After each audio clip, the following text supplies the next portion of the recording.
18h à Kinshasa, 19h dans l'est de la République démocratique du Congo. Heure à laquelle nous vous convions à suivre cette grande tranche Kinshasa Direct. Avec trois grandes thématiques Congo central qui tirent les ficelles. Jusque-là, la province peine à décoller.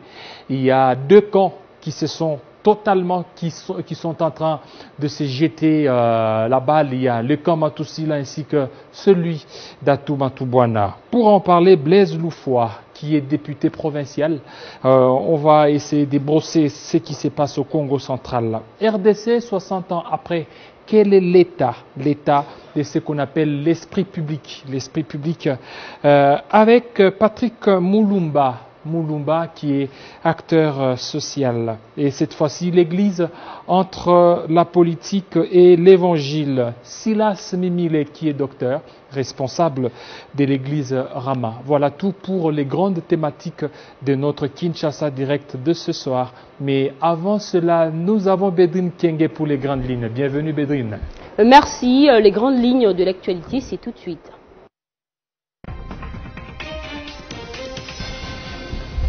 Coronavirus en République démocratique du Congo, l'Assemblée nationale a prorogé pour la 6e dernière fois ce lundi l'état d'urgence sanitaire après un débat houleux.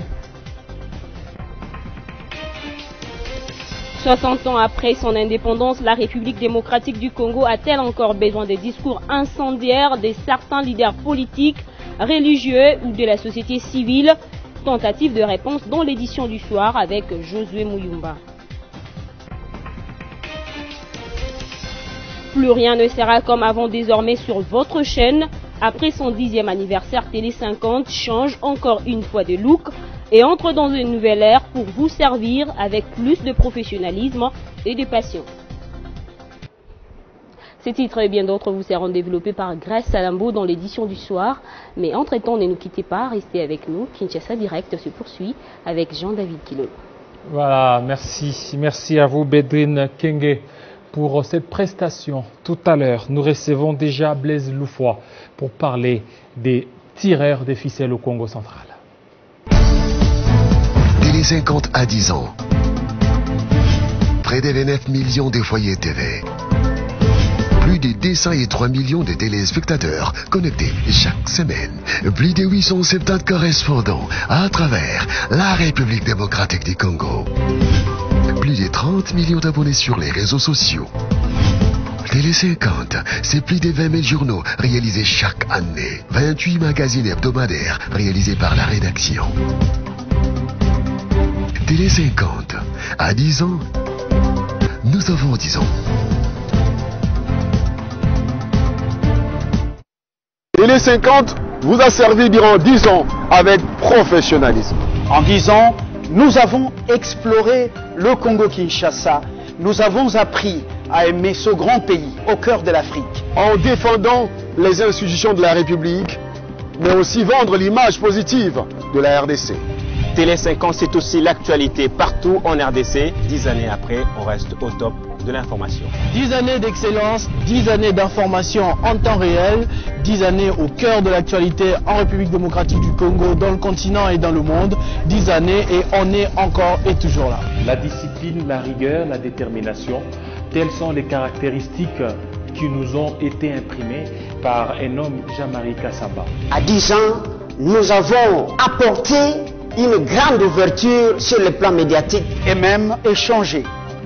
Écoutez les grands du monde. Merci de nous renouveler votre confiance. À 10 ans, nous avons 10 ans. Nous avons 10 ans. Nous avons 10 ans. Nous avons 10 ans. Nous avons 10 ans. Nous avons 10 ans. Nous avons 10 ans. Nous avons 10 ans. Merci.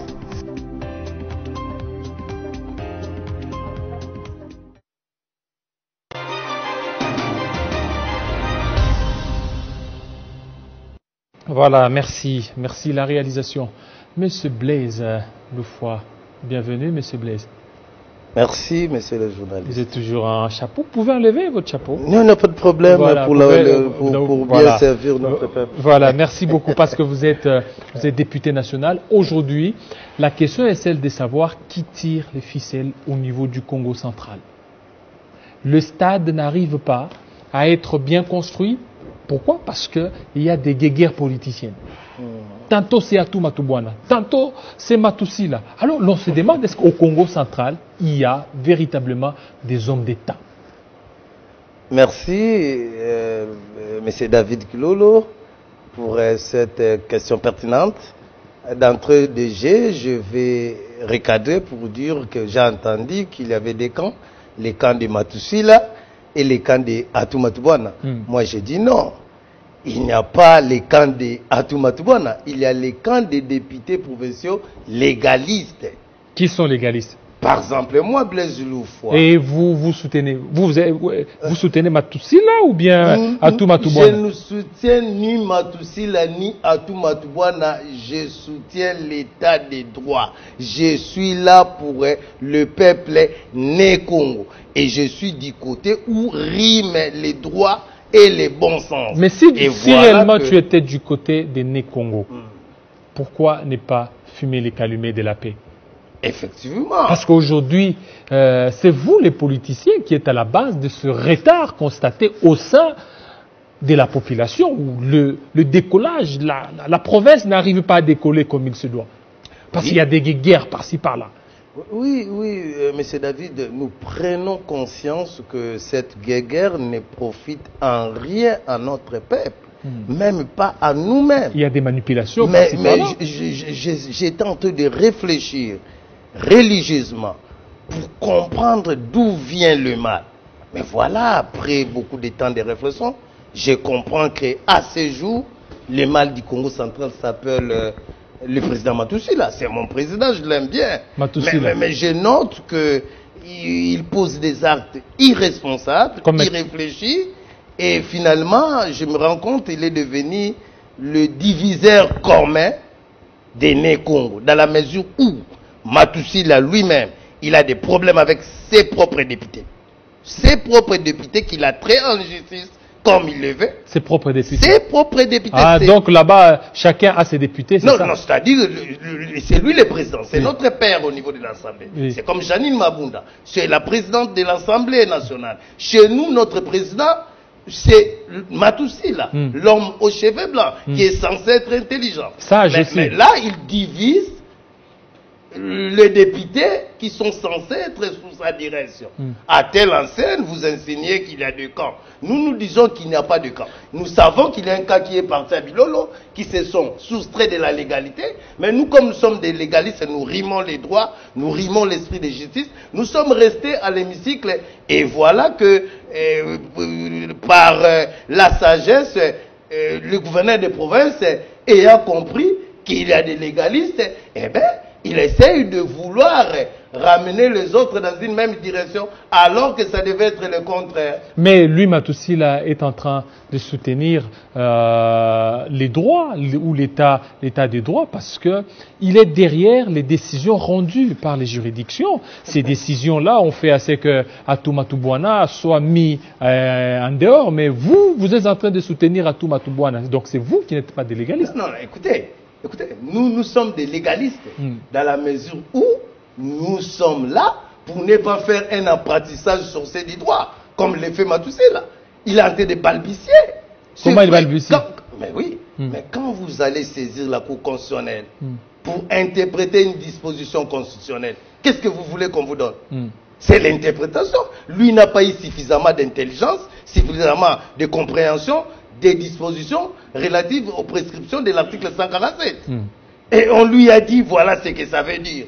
C'est comme vous allez à l'église, on vous dit, Jean chapitre 2, et les pasteurs commencent à vous expliquer. Et qu'est-ce que vous voulez? Et là, vous allez dire, non, j'ai gagné contre l'autre. Il n'y a pas eu un contentieux de par devant la Cour constitutionnelle. C'est pas comme le contentieux électoral. Vous avez vu l'autre fois, il y avait le président élu démocratiquement, que j'ai salué en passant, pour avoir élevé Kassavou au rang des rangs national. Il y a de l'autre côté le malheureux. Eh bien, là, la Cour était saisie en matière de contentieux électoral. Alors aujourd'hui, c'est dans ses prérogatives. Et il y a eu deux camps. Il y a eu des avocats du Fachi Béton, il y a eu des avocats de l'autre côté. Et puis, on a tranché le litige. Dans les cas sous examen, c'est une interprétation qui a une portée générale. Et bien voilà, nous sommes des juristes. Et heureusement pour nous, nous comprenons, avec tous les autres, ce n'est qu'un arrêt de principe. Parce que le juge du contentieux des déchéances d'un gouverneur de province, ce n'est pas les juges de la Cour constitutionnelle, c'est au niveau du Conseil d'État. Donc si jamais il estimait que le gouverneur était déchu, il devait aller vers mon professeur Vunda, ou là encore mon professeur. La chance que j'ai, c'est d'avoir connu des éminents professeurs. Là encore, c'est mon professeur de droit administratif. Il devait aller au Conseil d'État pour saisir le Conseil d'État et puis tirer toutes les conséquences. Mais dans tout ce que Matoussi là, ce n'est que des irrégularités, des faussetés, des aberrations juridiques. Vous allez comprendre qu'une motion de déchéance a été congelée pendant plus de 2 mois. On a mis une motion de déchéance contre le gouverneur à tout. Dans un congélateur, eh bien, il a suffi que les réquisitoires du procureur général près la Cour de cassation ne puisse pas avoir la majorité, parce que vous avez suivi les événements. 21 voix contre, 19 pour, et déjà à ce niveau-là, notre président Matoussi là ne savait pas où était la majorité. Vous voyez, de la péprisme juridique qui rime dans les chefs de notre président nous conduit à la dérive. Il croit qu'il est en train de poser des actes sérieux, et rien de tel. Maintenant, aujourd'hui, le président a interdit qui est le rassemblement pour respecter les gestes barrières. Et vous, députés, vous aviez voulu vous réunir en violant les gestes barrières. Voilà pourquoi le président Matoussi, là, en fait, c'est le président de l'Assemblée provinciale, a ordonné à ce qu'on puisse vous disperser. Vous aviez crié à l'irrégularité. Ouais, je suis en train de rire. Fausse information. Moi, je suis député provincial du Congo central. Monsieur David, pouvez-vous comprendre que pour cause de Covid-19, le président de la République, le gouvernement central, a interdit à ce qu'il y ait des manifestations, allant même dans le sens de la situation des plénières. Il n'y a pas eu de plénière. Oui. Mais voilà qu'il y a un message du VPM intérieur qui a compris que, bien que état dans l'état d'urgence, il fallait que les assemblées provinciales fonctionnent. Il y a eu un message phonique. Et vous avez vu, partout dans la République, les assemblées provinciales ont commencé à tenir leur plénière à la régulière. Et vous savez ce qui s'est passé en format réduit. En format réduit, bien entendu. En format réduit. Le jour que vous aurez notre président Matoussi là et ses lieutenants, posez à notre président la question de savoir pourquoi au Congo central, toute une session, on n'a pas appelé, ne serait-ce une plénière. Pourquoi? Mais lui, il est à Kinshasa, comment il va se retrouver là-bas? Il est ici, il est en confinement, il respecte les gestes barrières. Lorsque on va lever toutes les mesures, il va s'y rendre. Non, il était déjà là quand il a trompé qu'on allait, n'est-ce pas, tenter, c'est pas saccager sa maison. Là encore, ce sont des fausses rumeurs. Il était là. Mais quand nous sensibilisons pour la Covid, ensemble avec le député, file dans l'aiguille avec l'exécutif provincial conduit par le gouverneur Atou, Matoussi là, lui, est logé à Libaya, à Kinshasa. Même quand il nous écrit des correspondances, fait à Matadi, non, c'est de la tromperie. Il fait tout chez lui à Libaya ici, dans son centre là. Il a quitté la province, nous sommes restés orphelins de lui pendant plus de 7 mois durant, mais nous ne regrettons pas. Parce qu'il incarne le mal à ce jour pour le Congo central. Donc, il ne veut pas travailler. Nous sommes payés par l'argent des contribuables, bien que 7 mois d'arriérés de salaire. Mais nous devons rendre compte, nous devons travailler. Voilà que notre président refuse à appeler le plénière pour que nous examinions des problèmes sérieux à débattre. Nous avons beaucoup de défis. Il ne le fait pas par mauvaise foi. Pourquoi? Parce qu'il sait qu'une fois convoqué une plénière, eh bien, il va avoir, n'est-ce pas, une motion de déchéance contre lui. Et dans sa malice, il refuse, en piétinant la Constitution, en piétinant la loi portant principe fondamental libre administration des problèmes, mais notre propre règlement intérieur, il refuse. Il refuse. C'est pour cela, d'ailleurs, vous avez vu une panoplie de députés, plus de 25, qui lui ont retiré valablement la confiance. Maintenant, donc, le président de la République, changeons un peu, parlons autre chose, parlons un peu des Kinshasa, parlons de la paix. C'est ce qui va faire développer votre province. Il a demandé à ce qu'il y ait des forums qui vont réunir tous les nés Congo. Où est-ce que vous en êtes actuellement? Au lieu de vous disputer, de vous quereller, pourquoi ne pas penser à un forum Kinshasa où vous allez traiter, régler vos différends.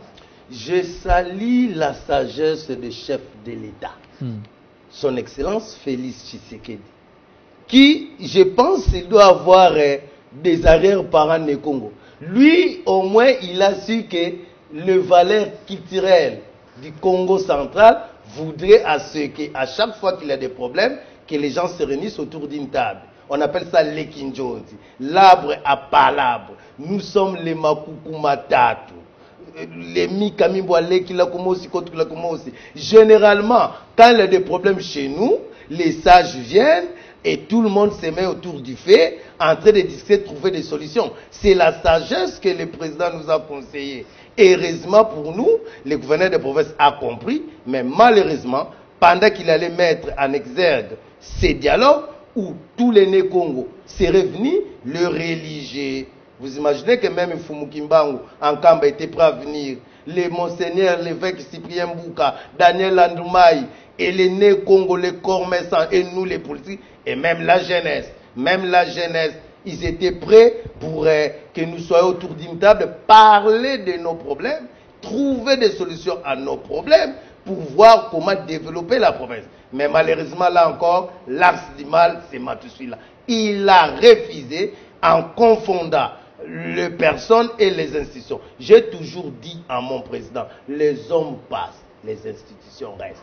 Nous avons connu plusieurs gouverneurs, Tchassadi Toumba, Mbachi, Deo, beaucoup, depuis Mwanda Vital. Aujourd'hui, c'est Atouma Toumanda. Tout pouvoir vient de Dieu. Vous ne pouvez pas forcer la note. Attendez un jour, il partira parce que vous avez une haine contre lui. Mais il ne faut pas bloquer la province pour cela. Laissez le stade Lumumba, ces travaux continuent et que la jeunesse puisse bénéficier de ces stades. Pourquoi vous ne devez pas avaliser une démarche qui pourra aider à ce que le stade Lumumba puisse revêtir de sa belle robe et que après 8 ans, la population du Congo et les Matadais puissent bénéficier de leur stade. Et vous vous dites non, je vais signer le jour que Atou ne sera pas gouverneur. Mais quel jour ne sera pas gouverneur parce que les élections auraient lieu en 2023. Donc voilà, vous martyrisez toute une population des Matadais de sa stade pour les intérêts égoïstes. J'ai vu un ami qui m'a parlé de vie publique, je ne sais pas, esprit public. Celui qui vient après vous. Voilà, j'aime cette thématique-là. Hein? Esprit public. Donc nous devons, dans notre chef, avoir cette conception d'esprit public, non l'esprit égocentrique. Pour notre président Matusila, c'est de l'égoïsme. C'est lui d'abord. Si vous ne mettez pas mon fils DG, ça ne marche pas. Si vous ne mettez pas mon fils ministre, ça ne marche pas. C'est ça la démarche. Et pour avoir compris tout cela, eh bien, il sera mis hors d'état de nuit. Nous allons pousser notre président jusqu'à son dernier retranchement. Encore qu'il s'oppose avec tout le monde. Et la jeunesse, et les membres de l'exécutif provincial, et les sportifs, parce qu'il ne veut pas les amis de Lima, de Petit Club, de Nord. Donc là, il risque de ne pas avoir de la place dans notre province. Merci beaucoup, M. Blaise Loufoua. Vous n'avez toujours pas eu votre langue en poche. Merci surtout. J'aime parler, mais j'aimerais parler du dialogue. Parce que finalement, in fine, la solution, ça sera le dialogue. Nous allons appeler tous les Né-Congo, derrière son gouverneur d'ailleurs, avec des modérateurs, le membre de l'église, pour que nous puissions parler de nos problèmes, trouver des solutions idoines, parce que nous avons beaucoup de défis à relever. Souvenez-vous, nous n'avons pas la redevance pétrolière. Souvenez-vous que la route Manterne Tchela est en état piteux. Donc nous avons beaucoup de défis de sécurité. Eh bien, nous pensons qu'il faudrait que nous puissions regarder dans la même direction pour que la province se développe. Voilà, merci. Merci beaucoup, M. Blaise. Tout à l'heure, M. Patrick Moulumba, pour parler cette fois-ci de l'esprit public.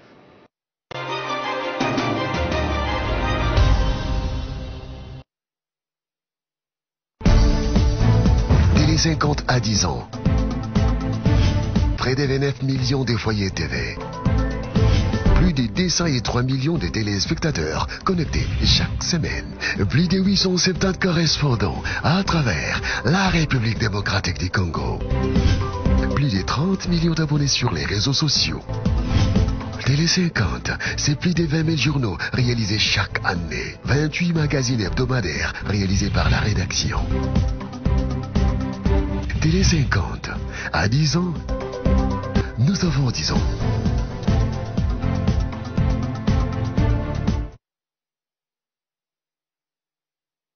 Télé 50 vous a servi durant 10 ans avec professionnalisme. En 10 ans, nous avons exploré le Congo-Kinshasa. Nous avons appris à aimer ce grand pays au cœur de l'Afrique. En défendant les institutions de la République, mais aussi vendre l'image positive de la RDC. Télé 50, c'est aussi l'actualité partout en RDC. 10 années après, on reste au top de l'information. 10 années d'excellence, 10 années d'information en temps réel, 10 années au cœur de l'actualité en République démocratique du Congo, dans le continent et dans le monde. 10 années et on est encore et toujours là. La discipline, la rigueur, la détermination, telles sont les caractéristiques qui nous ont été imprimées par un homme, Jean-Marie Kassamba.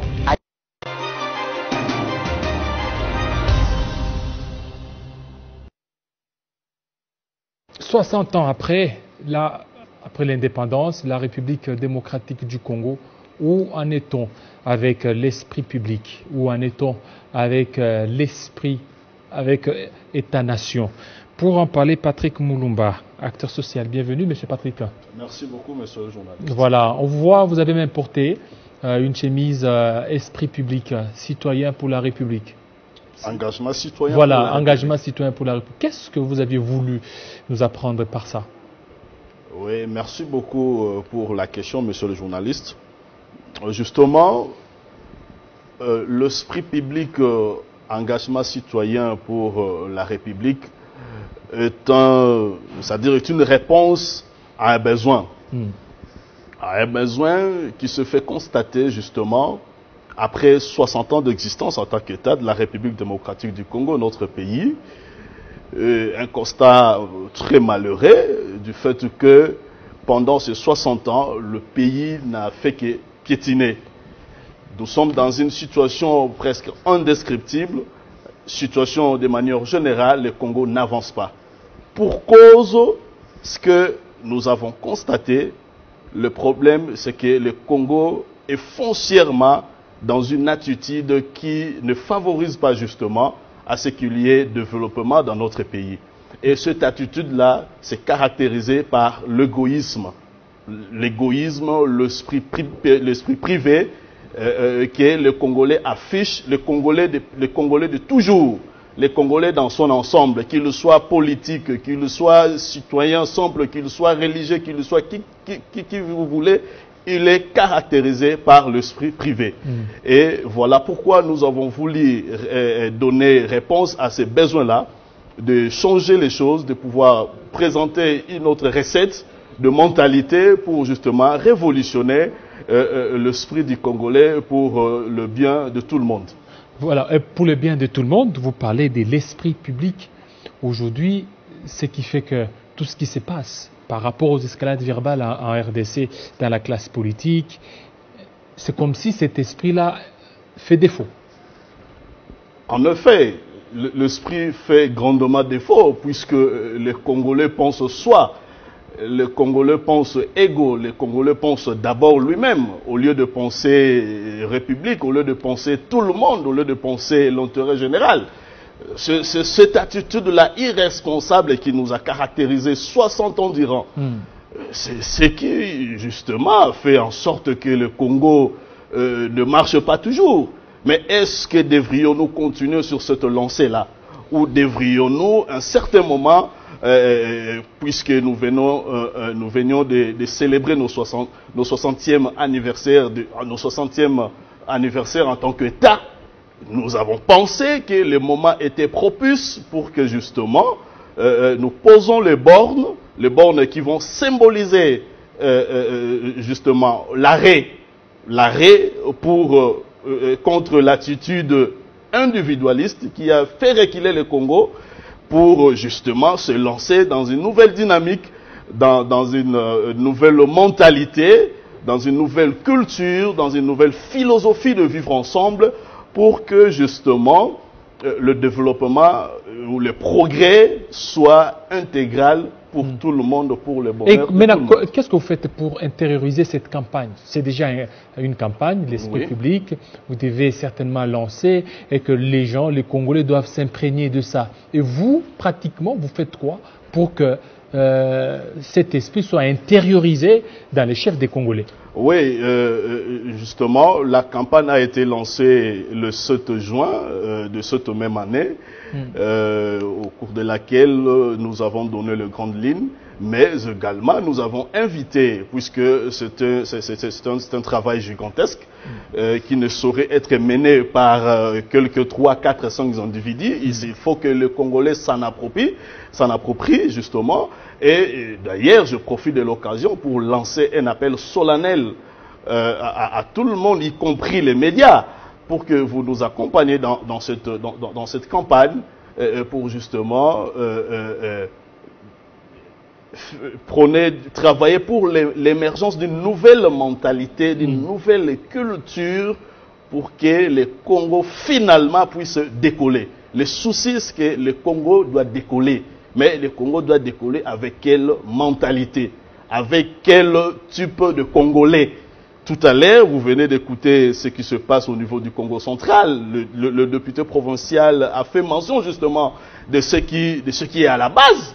On peut tout dire, mais dans le fond, dans le sens du problème, vous allez vous en rendre compte que finalement, c'est l'égoïsme. Et l'égoïsme, c'est ce que nous appelons, nous, esprit privé. C'est cet esprit-là qui nous caractérise pendant 60 ans. Égal à esprit patriotique, égal au patriotisme, égal à l'amour du pays. C'est ça, l'esprit public? Mais justement, puisque l'esprit public explique mieux ce que c'est que République. Puisque la République est un ensemble de volontés exprimées des individus. Les individus qui se sont décidés de mettre ensemble leurs volontés pour former un ensemble. Et cet ensemble qu'on appelle République. Et République signifie la chose au public, la chose qui concerne tout le monde. Ça ne revient à aucun individu, soit-il président de la République, ministre, président de l'Assemblée nationale. La République est un bien qui revient à tout le monde. Et la République doit garantir le bonheur pour tout le monde et non le bonheur pour deux individus. Ça, la démarche devient biaisée par rapport à ce que nous appelons République. Qui en est l'initiateur de ça, de cette campagne? L'initiateur, c'est le camarade maître José Kadima, celui qui a eu le 2 magistral, et il a fait appel à ses compatriotes pour qu'ensemble, nous puissions voir comment on peut mener à bien cette campagne, bien entendu en faisant appel à d'autres structures, les médias comme vous, donc pour que nous menons à bien cette campagne, justement pour le bien de tout le monde, pour que le pays finalement puisse connaître son décollage. C'est très important, c'est très fondamental. C'est très important et très fondamental. Merci. Merci beaucoup, Monsieur Patrick Moulumba, pour ce passage, surtout avec cette nouvelle thématique, l'esprit public, qui a manqué à beaucoup de Congolais. Alors, on doit certainement intérioriser cela pour éviter les antivaleurs et aussi éviter certaines dérives. Justement. Cette fois-ci, on va parler un peu de la religion avec le docteur Silas.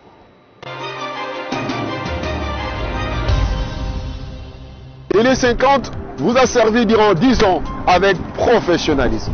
En 10 ans, nous avons exploré le Congo-Kinshasa. Nous avons appris à aimer ce grand pays au cœur de l'Afrique.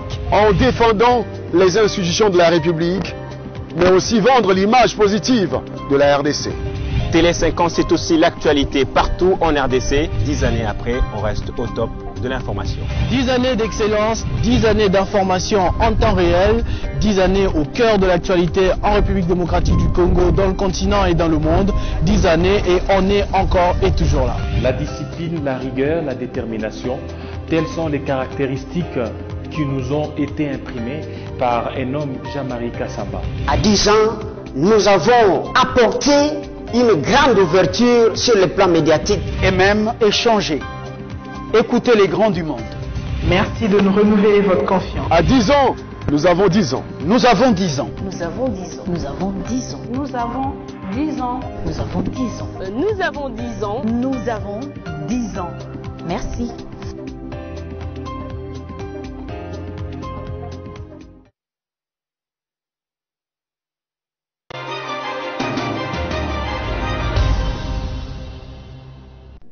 Et qui est en train de vouloir placer l'état de droit. J'aimerais le dire avec toute l'humilité que je peux avoir. Chaque fois que je prie pour lui et pour notre nation, deux pensées fortement dans mon cœur. Ça va peut-être décevoir certains, mais je préfère le dire. C'est ma part de vérité. Elle est peut-être partielle, mais je la partage. Nous ne connaîtrons pas le véritable âge d'or avec l'actuel président. Ah, ça vous choque, je préfère le dire. Mais deuxièmement, je crois qu'il va remettre les trains sur les rails et il va lancer la machine.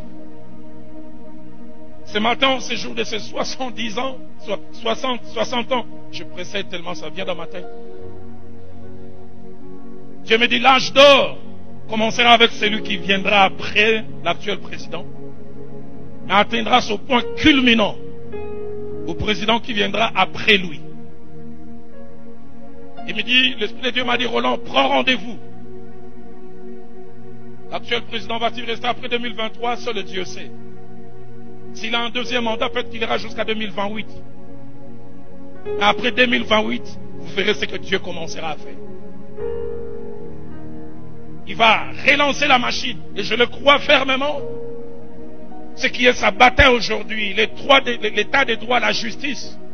Il a fait plusieurs priorités, mais je crois fermement. Ça, c'est sa partition. Excellence, jouez bien cette partition. Allez jusqu'au bout. J'ai tendance à vouloir vous le dire avec tout le respect que j'ai pour vous. Utabangi Sayoki.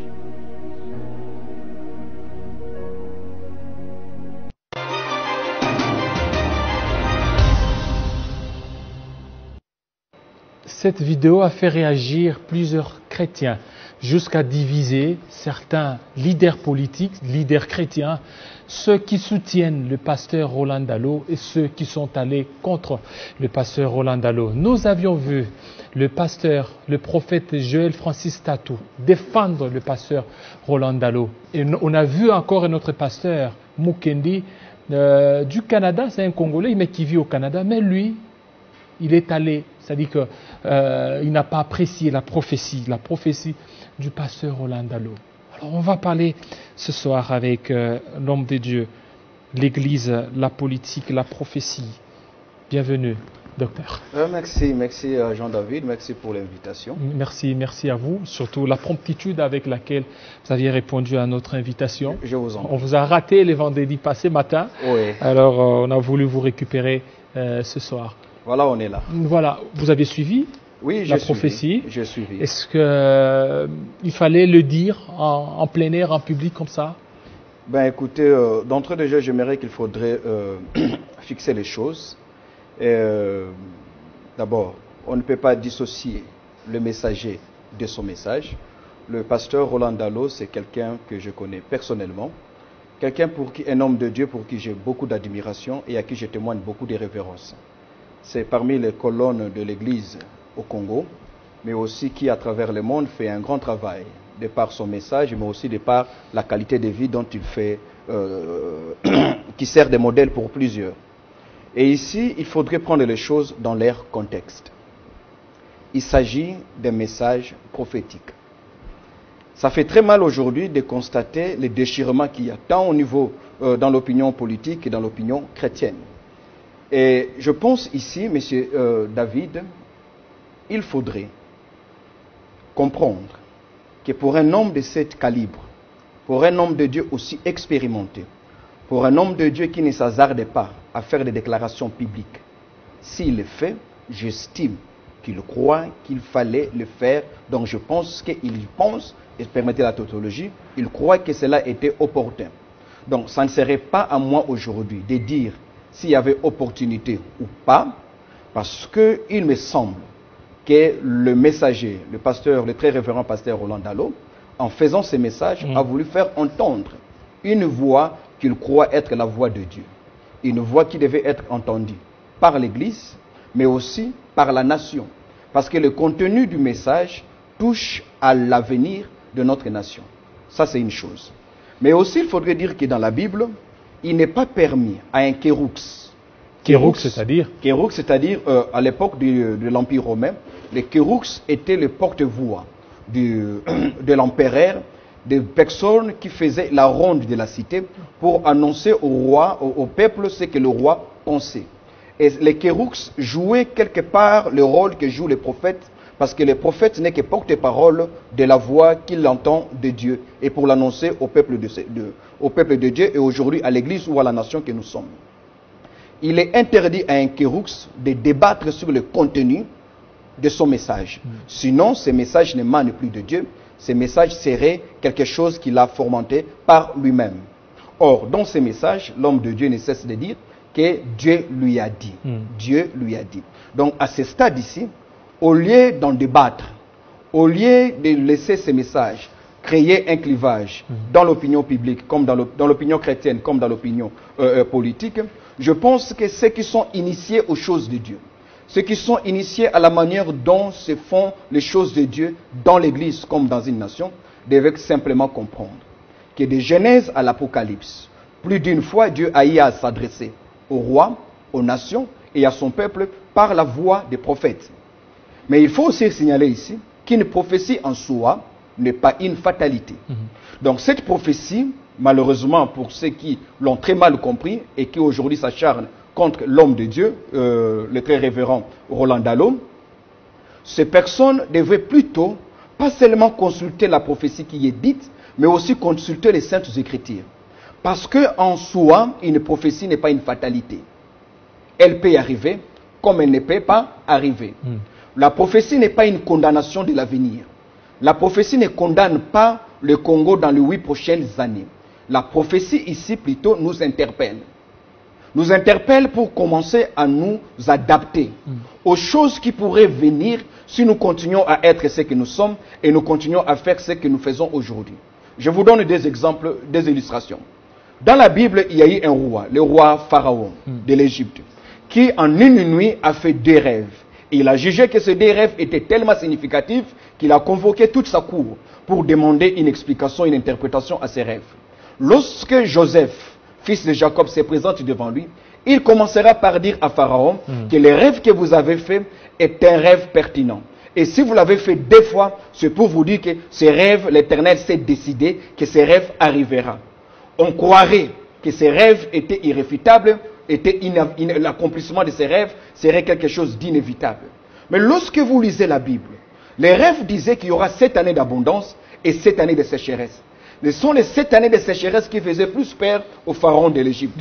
Et heureusement que ces 7 années de sécheresse qui devaient engloutir pour l'Égypte les 7 années d'abondance ne se sont pas fait comme telles. Au contraire, l'Égypte a prospéré pendant les 7 années de sécheresse. Pourquoi? Parce que d'une part, Dieu a donné un message et d'autre part, Dieu a donné son instrument pour apporter une solution afin d'empêcher que la prophétie telle que vue par Pharaon puisse s'accomplir.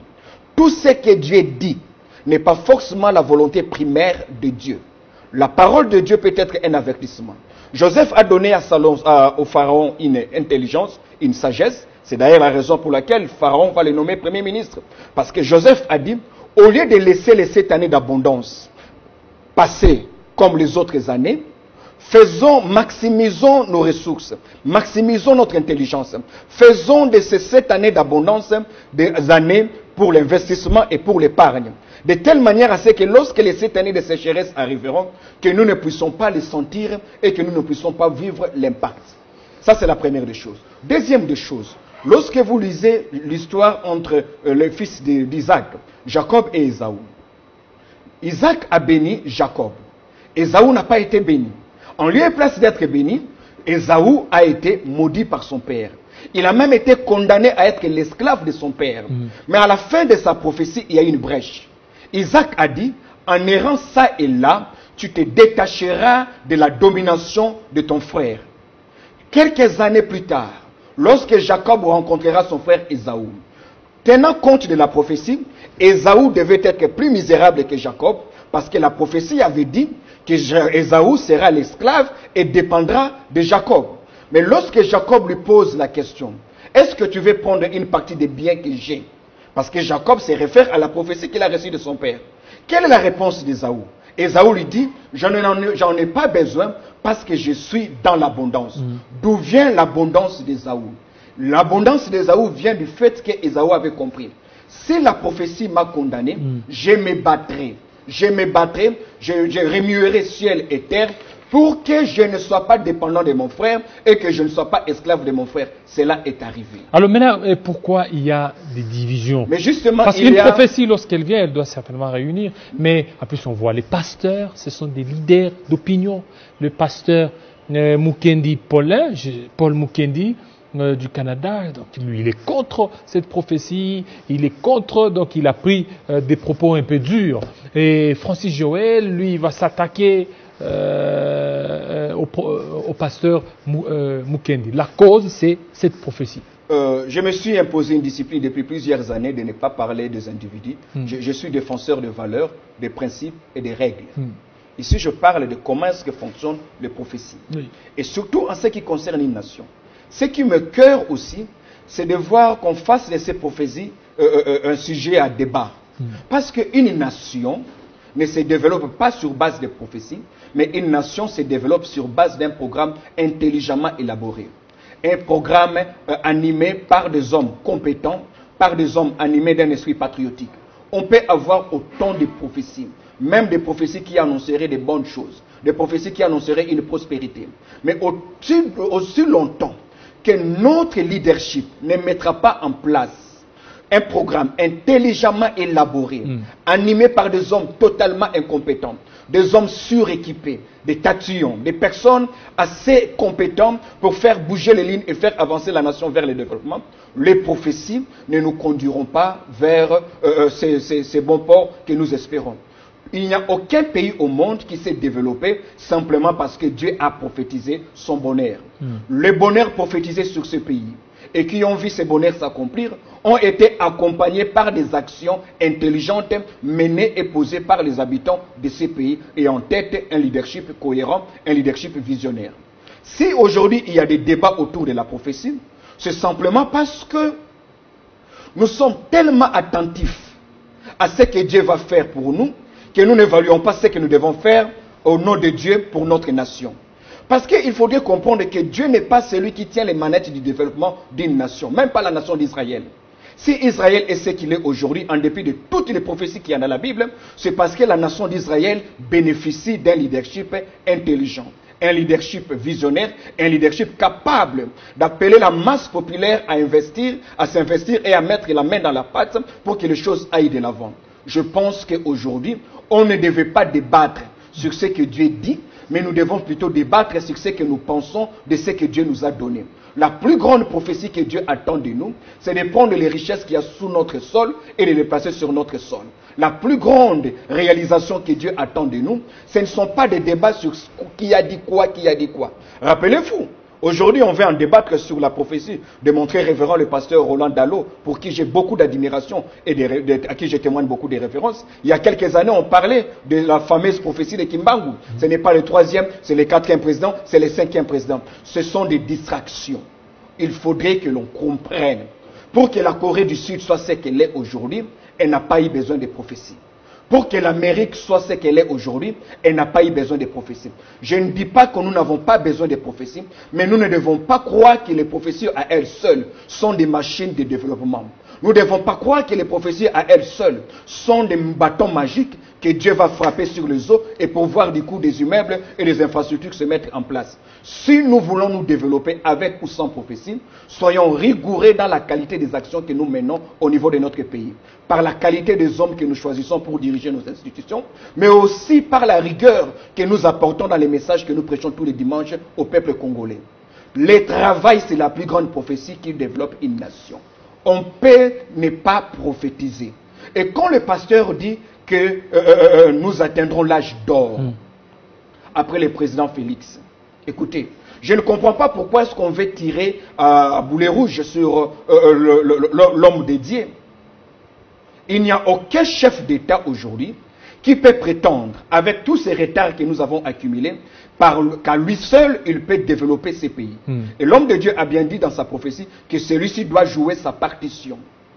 Si ceux qui estiment, si ceux qui sont dans le camp politique estiment que cette prophétie va en désavantage par rapport à leurs aspirations ou encore fait une contre-campagne, je pense qu'ils devaient plutôt considérer cette prophétie comme un élément pour pouvoir repenser leur discours politique, repenser leur programme politique. En d'autres termes, pour dire, dans les 8 ans qui nous restent, nous sommes censés faire les choses de manière à ce que, lorsque le président Félix quitte le pouvoir en 2028, que l'on dise que cet homme a été pour nous celui que nous avons entendu, que cet homme a été pour nous le don de Dieu pour la nation. Mais on n'a pas ici intérêt à commencer à tirer sur les hommes de Dieu. Je pense aussi, M. Jean-David Kilolo, il y a quelque chose que nous devons sortir dans l'imaginaire du Congolais de manière générale. Le pasteur n'est pas un sous-citoyen. Le pasteur n'est pas un homme que l'on doit traîner dans la boue à chaque occasion. Tout ça, ce n'est pas parce que ce sont les pasteurs même qui sont ridiculisés. Les pasteurs qui courent derrière les politiciens, les pasteurs qui courent derrière ceci. Les pasteurs perdent même leur valeur. Vous n'avez qu'à voir aujourd'hui, tous les pères de la foi, ils se sont discrédités. Écoutez, parce qu'ils courent derrière les politiciens. Et voilà des conséquences que nous sommes en train de déplorer aujourd'hui. Je sais ce qu'il y a. Je n'en suis pas fier. Mais il ne faudrait pas limiter le corps pastoral au Congo aux quelques individus que vous connaissez et à qui vous faites allusion. Il y a des pasteurs qui constituent de grandes valeurs pour cette nation.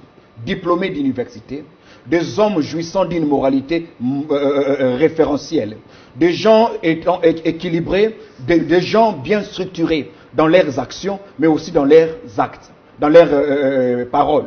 Ce qu'il y a ici, nous nous focalisons sur les brebis galeuses et nous oublions qu'il y a des brebis grasses, des brebis qui peuvent apporter plus à la nation, mais nous nous focalisons sur ceux-là que l'on sait d'ailleurs qu'ils finiront par faire ce que nous allons déplorer. On continue à les soutenir, on continue à leur donner les moyens. C'est parce qu'on n'a pas encore compris que le Congo ne se développera pas sans une implication conséquente de ce qu'on appelle l'Église. Pourquoi je l'ai dit ainsi? Je ne dis pas que l'Église est indispensable, mais en tenant compte de la configuration sociologique du Congo, je pense que l'acteur politique devait considérer les pasteurs non pas comme un garçon de course, mais plutôt comme un partenaire à privilégier. Pourquoi? Parce que ce pasteur a un discours crédible auprès de la population. Ce pasteur jouit d'une certaine crédibilité que l'homme politique ne jouit pas. Et ce pasteur qui jouit de cette crédibilité devait à son tour en jouir en toute responsabilité. Comprendre que si ce n'est pas l'avenir qui nous jugera d'eux-mêmes, c'est le bon Dieu qui nous jugera d'eux-mêmes, pour ne pas avoir contribué comme il se devait, à la hauteur de notre vocation et à la hauteur de notre onction, ce que nous aurons pu apporter à la nation congolaise. Donc dire que l'homme de Dieu s'est discrédité, quelques hommes de Dieu se sont discrédités. Fouillez bien, vous allez vous rendre compte, il existe aussi des hommes de Dieu cohérents, bien structurés, des hommes équilibrés dans leurs paroles, des hommes équilibrés dans leur vie, des hommes équilibrés dans leurs actes. Une nation se développe par la qualité de son programme et non pas simplement parce qu'on a fait des prophéties. Ce n'est pas aujourd'hui. Voyez-vous, ce n'est pas aujourd'hui. Hier, c'était la prophétie de Kimbangu. Aujourd'hui, on veut dire, bon, la prophétie du pasteur nous a condamnés. La prophétie du pasteur doit plutôt interpeller la classe politique. Voilà, merci beaucoup. Aucun État ne peut se développer avec la prophétie. On peut se développer qu'avec le travail. Merci beaucoup, pasteur Dr Silas, de votre passage. C'est moi qui vous remercie. Merci fidèles téléspectateurs. Ça n'est fini avec Kinshasa Direct. Restez branchés sur nos antennes de Télé 50 tout à l'heure. Ça sera la grande édition de Grâce Salambo. Il sera 20h dans l'est de la République démocratique du Congo, 19h à Kolé. Kolé là, nous sommes dans les Sankourou. Il sera aussi 19h ici à Kinshasa. Restez branchés sur nos antennes de Télé 50. À très bientôt.